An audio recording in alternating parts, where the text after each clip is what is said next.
విశాఖలో PDS rice ముఠా ఆగడాలు మరోసారి బట్టబయలయ్యాయి. 156 మెట్రిక్ టన్నుల పీడీఎస్ రైస్ ను అక్రమ రవాణా చేస్తున్నట్టు రెవెన్యూ అధికారులు గుర్తించారు. గాజువాకలోని గేట్వే గోడౌన్లో 6 కంటైనర్లలో పీడీఎస్ రైస్ అక్రమంగా తరలిస్తున్నట్టు గుర్తించారు అధికారులు. కూటమి నాయకుల అండదండలతో బయట దేశాలకి పీడీఎస్ రైస్ ఎగుమతి చేస్తున్నారు తెలుగు తమ్ముళ్లు.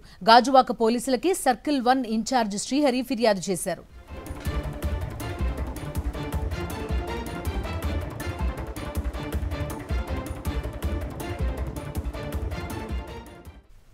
విశాఖలో పీడీఎస్ రైస్ ముఠా ఆగడాలు మరోసారి బట్టబయలయ్యాయి.